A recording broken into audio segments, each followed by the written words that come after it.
പുതിയൊരു വീഡിയോയിലോട്ട് എല്ലാവർക്കും സ്വാഗതം. ഈ വീഡിയോയിലൂടെ ഷെയർ ചെയ്യുന്നത് ഡോഗ് സ്കാനർ എന്ന് പറയുന്ന ഒരു ആപ്ലിക്കേഷനെ കുറിച്ചിട്ടാണ്. ഈ ആപ്ലിക്കേഷൻ യൂസ് ചെയ്തുകൊണ്ട് നിങ്ങൾക്ക് ഫോട്ടോസോ അല്ലെങ്കിൽ ഒരു ഡോക്യുമെൻ്റൊക്കെ ക്രിയേറ്റ് ചെയ്യണമെന്നുണ്ടെങ്കിൽ അല്ലെങ്കിൽ ഇമേജ് തന്നെ സൈസൊക്കെ കുറച്ചുകൊണ്ട് ക്ലാരിറ്റി ഒന്നും അധികം നഷ്ടപ്പെടാത്ത രീതിയിൽ സെറ്റ് ചെയ്യണമെന്നുണ്ടെങ്കിൽ ഈ ആപ്ലിക്കേഷൻ യൂസ് ചെയ്യാനായിട്ട് സാധിക്കുന്നതാണ്.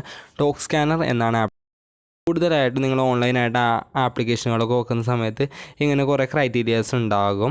നിങ്ങൾക്ക് ഇത്ര സൈസിൽ ഒതുങ്ങുന്ന രീതിയിലായിരിക്കണം നിങ്ങളുടെ ഫയൽ വരേണ്ടത് എന്നൊക്കെ ഉണ്ടാവും. PDF ആയിട്ടോ അല്ലെങ്കിൽ JPG ഫോർമാറ്റിലൊക്കെ നമുക്കിത് സെറ്റ് ചെയ്യാൻ സാധിക്കുന്നതാണ്. അപ്പോൾ അതിനായിട്ട് യൂസ് ചെയ്യുന്ന ആപ്ലിക്കേഷനാണ്, ഫ്രീ ആയിട്ടുള്ള ആപ്ലിക്കേഷനാണ്. ആപ്ലിക്കേഷൻ ആപ്പ് സ്റ്റോറിലും പ്ലേ സ്റ്റോറിലൊക്കെ അവൈലബിൾ ആണ്. ആപ്പ് സ്റ്റോറിൽ ഇൻ്റർഫേസ് വ്യത്യാസമുണ്ട്, പ്ലേ സ്റ്റോറിലാണ് കുറച്ചും കൂടി ഫ്രണ്ട്ലി ആയിട്ടുള്ള ഇൻ്റർഫേസ് ഉള്ളത്. ഡോഗ് സ്കാനർ എന്നാണ് ആപ്ലിക്കേഷൻ്റെ പേര്. ആപ്ലിക്കേഷൻ ആദ്യം തന്നെ നിങ്ങൾ ഓപ്പൺ ചെയ്ത് കൊടുക്കുക. ആപ്ലിക്കേഷൻ്റെ ഇൻ്റർഫേസ് വരുന്നത് ഇങ്ങനെയാണ്. അപ്പോൾ വളരെ സിമ്പിളായിട്ടുള്ള ഒരു ഇൻ്റർഫേസ് തന്നെയാണ്. ഇതിൽ നമുക്ക് പ്രീമിയം ആയിട്ടുള്ള സബ്സ്ക്രിപ്ഷൻ എടുത്തു കഴിഞ്ഞാൽ കൂടുതലായിട്ട് നമുക്ക് കംപ്രഷനും കാര്യങ്ങളൊക്കെ ചെയ്യാനായിട്ട് സാധിക്കുന്നതാണ്. കൂടുതലായിട്ടുള്ള ഓപ്ഷനുകളൊക്കെ അൺലോക്ക് ചെയ്യാൻ പറ്റും. അല്ലാതെ തന്നെ നിങ്ങൾക്ക് അത്യാവശ്യത്തിന് ഓപ്ഷനുകൾ.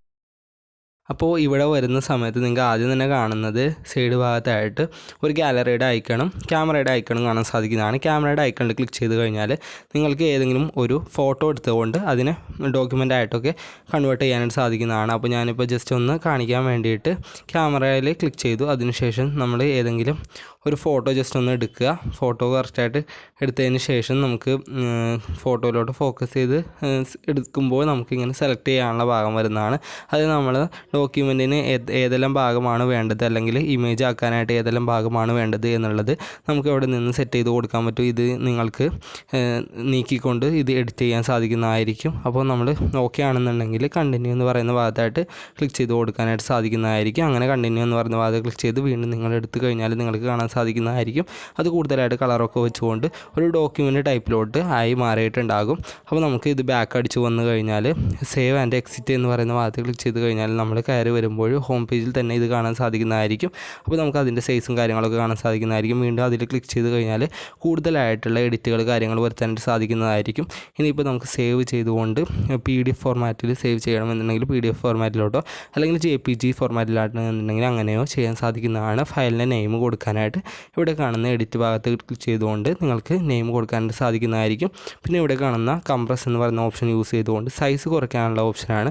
അപ്പോൾ ഇവിടെ ആയിട്ട് നമുക്കൊരു ബാർ കാണാൻ സാധിക്കുന്നതാണ്. ബാക്കിലോട്ട് നിങ്ങൾക്ക് ലോ എന്ന് പറയുന്ന ഭാഗത്തോട്ട് നീക്കുന്നതിനനുസരിച്ച് അതിൻ്റെ സൈസ് കുറയുന്നതായിട്ട് കാണാൻ സാധിക്കുന്നതാണ്. സൈസ് എന്ന് പറയുന്ന ഭാഗത്ത് നിങ്ങൾക്ക് കാണാൻ സാധിക്കുന്നതായിരിക്കും. എത്ര KB ആണോ അല്ലെങ്കിൽ MB ആണോ GB ആണോ എന്നുള്ളത് സൈസ് കാണാൻ സാധിക്കുന്നതായിരിക്കും. അപ്പോൾ നമുക്ക് ഹൈ കംപ്രഷൻ എന്ന് പറയുന്നൊരു ഓപ്ഷൻ ഉണ്ട്. അത് നമ്മൾ പ്രീമിയം എടുത്തു കഴിഞ്ഞാലാണ് യൂസ് ചെയ്യാൻ സാധിക്കുന്നത്. അപ്പോൾ കൂടുതലായിട്ട് കംപ്രഷനും കാര്യങ്ങളും നമുക്ക് സൈസ് കുറയ്ക്കണമെന്നുണ്ടെങ്കിൽ അങ്ങനെ ചെയ്യാൻ സാധിക്കുന്നതായിരിക്കും. ഷെയർ ചെയ്യാനും നമുക്ക് ഇവിടെ നിന്ന് തന്നെ സാധിക്കുന്നതായിരിക്കും. PDF ഫോർമാറ്റിലോ അല്ലെങ്കിൽ JPG ഫോർമാറ്റിലോ ഡയറക്റ്റായിട്ട് നമുക്ക് വാട്സപ്പിലോട്ടോ മറ്റേതെങ്കിലും ആപ്ലിക്കേഷനിലോട്ടോ ഒക്കെ ഷെയർ ചെയ്യണമെന്നുണ്ടെങ്കിൽ എന്ത് ഫോർമാറ്റിലാണോ നമുക്ക് ഷെയർ ചെയ്യേണ്ടത് അതിലോട്ട് ഇട്ടതിന് ശേഷം ജസ്റ്റ് ഒന്ന് ഷെയർ എന്ന് പറയുന്ന ഭാഗത്ത് ക്ലിക്ക് ചെയ്ത് കഴിഞ്ഞാൽ ആപ്ലിക്കേഷൻ സെലക്ട് ചെയ്തുകൊണ്ട് നമുക്ക് അയച്ചു കൊടുക്കാനായിട്ട് സാധിക്കുന്നതാണ്. ഇനി നിങ്ങളിവിടെ സൈഡിൽ കാണുന്ന ഗാലറി ഐക്കണിൽ ക്ലിക്ക് ചെയ്ത് കഴിഞ്ഞാൽ നിങ്ങളുടെ ഗാലറിയിലുള്ള ഫോട്ടോ സെക്ഷനിലോട്ട് പോകുന്നതായിരിക്കും. അപ്പോൾ ഇവിടെ നിന്ന് നിങ്ങൾക്ക് നിങ്ങൾ നേരത്തെ എടുത്തു വച്ചിരിക്കുന്ന ഗാലറിയിലുള്ള ഒരു ഫോട്ടോ അല്ലെങ്കിൽ എന്തെങ്കിലും ഒരു ഫയൽ അത് നിങ്ങൾക്ക് ഡോക്യുമെൻ്റ് ആക്കണം എന്നുണ്ടെങ്കിൽ അതിൽ ക്ലിക്ക് ചെയ്തതിന് ശേഷം ഒന്നിൽ കൂടുതൽ ഫയൽ ഉണ്ടെന്നുണ്ടെങ്കിൽ അതൊക്കെ നിങ്ങൾക്ക് ഇങ്ങനെ ക്ലിക്ക് ചെയ്യാം. അപ്പോൾ മൊത്തം നിങ്ങൾക്ക് PDF ആക്കണം എന്നുണ്ടെങ്കിൽ ഇങ്ങനെ ക്ലിക്ക് ചെയ്യാം. അല്ല ഇൻഡിവിജ്വലായിട്ട് ഓരോന്നും മതി എന്നുണ്ടെങ്കിൽ ഓരോന്നും നിങ്ങൾക്ക് ക്ലിക്ക് ചെയ്യാൻ സാധിക്കുന്നതായിരിക്കും. അപ്പോൾ ഞാനിവിടെ നിന്ന് ഒരു 3 എണ്ണം സെലക്ട് ചെയ്തിട്ടുണ്ട്. അതിന് ശേഷം ഡൺ എന്ന് പറയുന്ന ഭാഗത്ത് ക്ലിക്ക് ചെയ്തു. അപ്പോൾ ഓട്ടോമാറ്റിക്കലി തന്നെ ആ ആപ്ലിക്കേഷൻ ഡിറ്റക്റ്റ് ചെയ്തുകൊണ്ട് ഒരു സൈസ് സെറ്റ് ചെയ്ത് തരുന്നതായിരിക്കും. അപ്പോൾ അത് എന്തെങ്കിലും തെറ്റുകൾ കാര്യങ്ങളുണ്ട് അല്ലെങ്കിൽ കൂടുതലായിട്ട് ആഡ് ചെയ്യണമെന്നുണ്ടെങ്കിൽ നമുക്ക് ഇവിടെ കാണുന്ന സൈഡിൽ കാണുന്ന ബാറുകൾ അനക്കിക്കൊണ്ട് അത് കറക്റ്റായിട്ട് തന്നെ സെറ്റ് ചെയ്യാൻ സാധിക്കുന്നതായിരിക്കും. അപ്പോൾ അതിൽ കാണുന്ന അത്ര ഭാഗങ്ങളായിരിക്കും അതിൽ ഡോക്യുമെൻ്റ് ഭാഗത്ത് ഉൾപ്പെടുന്നത്. പിന്നെ നമുക്ക് റൈറ്റിലോട്ടോ അല്ലെങ്കിൽ ലെഫ്റ്റിലോട്ടോ ഒക്കെ അത് തിരിക്കണമെന്നുണ്ടെങ്കിൽ അങ്ങനെ തിരിക്കാനുമുള്ള ഓപ്ഷൻ നമുക്ക് അടിയിൽ കാണാൻ സാധിക്കുന്നതാണ്. ഓട്ടോ ഡിറ്റക്റ്റിലാണ് ഇപ്പോൾ കിടക്കുന്നത്. അതുകൊണ്ടാണ് ഇങ്ങനെ ഡിറ്റക്റ്റായി വന്നിട്ടുള്ളത്. ഇനി ക്രോപ്പ് ഫ്രീ ആണ് എന്നുണ്ടെങ്കിൽ ക്രോപ്പ് ഫ്രീ എന്ന് പറയുന്നത് നമ്മൾ സെലക്ട് ചെയ്തിരിക്കുന്ന ഇമേജിൻ്റെ മൊത്തം ഭാഗങ്ങൾ തന്നെ സെലക്റ്റായി വരുന്നതായിരിക്കും. പിന്നീട് നെക്സ്റ്റ് എന്ന് പറയുന്ന ഭാഗത്തായിട്ട് ക്ലിക്ക് ചെയ്ത് കൊടുക്കുക. അപ്പോൾ നമുക്ക് കളർ കാണാൻ സാധിക്കുന്നതായിരിക്കും. കളർ എന്ന് പറയുന്ന ഭാഗത്ത് ക്ലിക്ക് ചെയ്ത് കഴിഞ്ഞാൽ ഒറിജിനലിൻ്റെ കളർ കാണാൻ സാധിക്കും, വൈബ്രൻറ്റിൻ്റെ കളർ കാണാൻ സാധിക്കും. അങ്ങനെ കുറേ കളറുകൾ കാണാൻ സാധിക്കുന്നതായിരിക്കും. അപ്പോൾ നമുക്ക് അതിൽ നിന്ന് ഏത് കളറാണ് വേണ്ടത് എന്നുള്ളത് സെറ്റ് ചെയ്ത് കൊടുക്കാൻ സാധിക്കുന്നതായിരിക്കും. അപ്പോൾ ഓരോന്ന് ഇൻഡിവിജ്വലി നമ്മൾ കളർ സെറ്റ് ചെയ്ത് കൊടുക്കേണ്ടി വരും.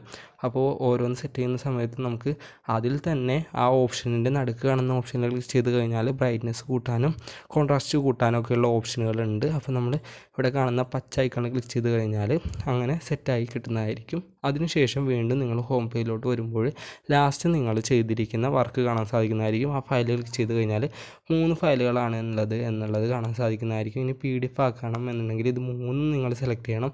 3 നിങ്ങൾ സെലക്ട് ചെയ്താൽ മാത്രമായിരിക്കും 3 കൂടി ഉൾപ്പെടുന്ന ഒരു PDF ഫയൽ. ഇനി മൊത്തം നിങ്ങൾക്ക് സെലക്ട് ചെയ്യാനായിട്ട് ഒന്ന് ക്ലിക്ക് ചെയ്തതിന് ശേഷം ഇവിടെ മുകളിൽ PDF സൈഡിൽ കാണുന്ന ലെഫ്റ്റ് സൈഡിൽ കാണുന്ന ഓപ്ഷൻ ഉണ്ട്. അതിൽ ക്ലിക്ക് ചെയ്ത് കഴിഞ്ഞാൽ എല്ലാം സെലക്ട് ആവുന്നതായിരിക്കും. അപ്പോൾ വലിയ ഫയലൊക്കെ ആണെന്നുണ്ടെങ്കിൽ ഈ ഓപ്ഷൻ നിങ്ങൾക്ക് യൂസ് ചെയ്യാം. അപ്പോൾ അതിനുശേഷം നിങ്ങൾക്ക് ഇനിയിപ്പോൾ 3 ഡോട്ടിൽ കാണുന്ന അവിടെ ക്ലിക്ക് ചെയ്തുകൊണ്ട് PDF ഓർ JPG എന്ന് പറഞ്ഞ ഭാഗത്ത് ക്ലിക്ക് ചെയ്ത് കഴിഞ്ഞാൽ നിങ്ങൾക്ക് PDF ആയിട്ടോ അല്ലെങ്കിൽ JPG ആയിട്ടോ നിങ്ങൾക്ക് സേവ് ചെയ്യാൻ സാധിക്കുന്നതായിരിക്കും. അപ്പോൾ സേവ് എന്ന് പറഞ്ഞ ഭാഗത്ത് ക്ലിക്ക് ചെയ്തുകൊണ്ട് JPG ആയിട്ടോ PDF ആയിട്ടോ ഫയലായിട്ട് നിങ്ങൾക്ക് സേവ് ചെയ്യാൻ സാധിക്കുന്നതായിരിക്കും. ഒറ്റ ഫയലായിട്ട് ലഭിക്കും. അല്ലാതെ നിങ്ങൾക്ക് PDF മാത്രം മതി എന്നുണ്ടെങ്കിൽ ഇവിടെ കാണുന്ന PDF എന്ന് പറയുന്ന ഭാഗത്ത് ക്ലിക്ക് ചെയ്ത് കഴിഞ്ഞാൽ നിങ്ങൾക്ക് സേവ് ചെയ്തെടുക്കാനായിട്ട് സാധിക്കുന്നതാണ്. ഇനി നിങ്ങൾക്ക് ഇതേ ആപ്ലിക്കേഷനിൽ നിന്ന് പ്രിൻ്റ് എന്ന് പറയുന്ന ഒരു ഓപ്ഷൻ ഉണ്ട്. അവിടെ ക്ലിക്ക് ചെയ്തുകൊണ്ട് നിങ്ങളുടെ മൊബൈലായിട്ട് കണക്ട് ചെയ്തുകൊണ്ടുള്ള പ്രിൻ്ററിലോട്ട് ഈ PDF ഫയലുകൾ നിങ്ങൾക്ക് പ്രിൻ്റ് എടുക്കാനൊക്കെ വളരെ എളുപ്പത്തിൽ സാധിക്കുന്നതായിരിക്കും. അപ്പോൾ വളരെ എളുപ്പത്തിലുള്ള ഒരു ആപ്ലിക്കേഷനാണ്. അതാണ് ഞാൻ നിങ്ങൾക്ക് കാണിച്ചു തരാനായിട്ട് ഇവിടെ നിന്ന് ഒരു ഫ്രഷ് ആയിട്ടുള്ള ഒരു ഡോക്യുമെൻറ്റിൻ്റെ ഫോട്ടോ എടുത്തിട്ടുണ്ട്. അപ്പോൾ എനിക്കിത് ഡോക്യുമെൻ്റായിട്ട് മാറ്റണം. അപ്പോൾ ഞാൻ ഓട്ടോ സെലക്ടറിൽ ക്ലിക്ക് ചെയ്തു. അതിനുശേഷം ഇവിടെ കാണുന്ന ആരോയിൽ ക്ലിക്ക് ചെയ്ത് വന്നപ്പോൾ നമുക്ക് കാണാൻ സാധിക്കുന്നതായിരിക്കും ഇതേ രൂപത്തിൽ നല്ല വൃത്തിയോട് കൂടിയിട്ട് ഒരു PDF ഫയലായിട്ട് നമുക്ക് ലഭിച്ചിട്ടുണ്ട്. ഇപ്പോൾ ഇത് PDF ഫയലായിട്ട് മാറിയിട്ടില്ല. ഇനി നമുക്ക് PDF ഫയലാക്കണമെന്നുണ്ടെങ്കിൽ സേവ് ചെയ്തുകൊണ്ട് PDF ഫോർമാറ്റിലോട്ട് മാറ്റിയെടുക്കേണ്ടതായിട്ടുണ്ട്. പിന്നെ നമുക്കിവിടെ എറസ്റ്റർ ടൂളൊക്കെ ഉണ്ട്. പിന്നെ കൂടുതലായിട്ട് എന്തെങ്കിലും ആഡ് ചെയ്യണമെന്നുണ്ടെങ്കിൽ അതിനുള്ള ടൂളുകളുണ്ട്. ടെക്സ്റ്റ് ടൂളുണ്ട്, ഹൈലൈറ്റ്സ് ടൂളുണ്ട്, ഡൂഡിൽ ടൂളുണ്ട്, വാട്ടർമാർക്ക് ആഡ് ചെയ്യണമെന്നുണ്ടെങ്കിൽ അങ്ങനെ ടൂളുണ്ട്. ഇനി നിങ്ങൾക്ക് സിഗ്നേച്ചർ എന്തെങ്കിലും ആഡ് ചെയ്ത് കൊടുക്കണമെന്നുണ്ടെങ്കിൽ സിഗ്നേച്ചറും ഡോക്യുമെൻറ്റിലോട്ട് ആഡ് ചെയ്ത് കൊടുക്കാനുള്ള ഓപ്ഷനുകൾ ഇതിൽ കാണാൻ സാധിക്കുന്നതായിരിക്കും. അപ്പോൾ കൂടുതലായിട്ട് ഡീപ്പായിട്ട് ഞാൻ പറയുന്നില്ല. പിന്നീട് നമുക്ക് സേവ് എന്ന് പറയുന്ന ഭാഗത്ത് ക്ലിക്ക് ചെയ്തുകൊണ്ട് സൈസ് കുറച്ചുകൊണ്ട് അങ്ങനെ നിങ്ങൾക്ക് സേവ് ചെയ്യണമെന്നുണ്ടെങ്കിൽ PDF എന്നുള്ള രീതിയിൽ ഇൻറ്റേർണൽ സ്റ്റോറേജിലോ അല്ലെങ്കിൽ ഇത് സേവ് ചെയ്യാനുള്ള സ്റ്റോറേജ് സെലക്ട് ചെയ്ത് കൊടുത്തു കഴിഞ്ഞാൽ അലോയിൽ ക്ലിക്ക് ചെയ്ത് കഴിഞ്ഞാൽ സേവിങ് എന്ന രീതി കാണിക്കും. സേവിങ് ആയിക്കഴിഞ്ഞാൽ ഇങ്ങനെ ലോഡാകുന്നത് നിൽക്കുന്നതായിരിക്കും. അപ്പോൾ നമുക്ക് സേവ് ആയതായിട്ട് അറിയാൻ സാധിക്കുന്നതായിരിക്കും. അപ്പോൾ നെറ്റ് കണക്ട് ചെയ്ത് കഴിഞ്ഞാൽ കുറച്ച് സ്ലോ ആണ്. അപ്പോൾ നെറ്റ് ഓഫ് ചെയ്തുകൊണ്ട് ഈ ആപ്ലിക്കേഷൻ യൂസ് ചെയ്യുകയാണെന്നുണ്ടെങ്കിൽ പെട്ടെന്ന് തന്നെ സേവ് ആവുന്നതായിരിക്കും. അപ്പോൾ ഈ രീതിയിലായിരിക്കും ഡോക് സ്കാനർ യൂസ് ചെയ്തുകൊണ്ട് നിങ്ങൾക്ക് സ്കാൻ ചെയ്യാനും നിങ്ങളുടെ ഇമേജസൊക്കെ ഫയൽസുകളാക്കിയിട്ട് ഡോക്യുമെൻറ്റുകളായിട്ട് PDF ഫോർമാറ്റിലോ JPG ഫോർമാറ്റിലോ ഒക്കെ സെറ്റ് ചെയ്യാൻ സാധിക്കുന്നത് ഫ്രീ ആയിട്ടുള്ള ആപ്ലിക്കേഷനാണ്. ഒന്ന് ട്രൈ ഔട്ട് ചെയ്ത് നോക്കുക. അപ്പോൾ ഇത്രയുള്ള video. Thank you for watching.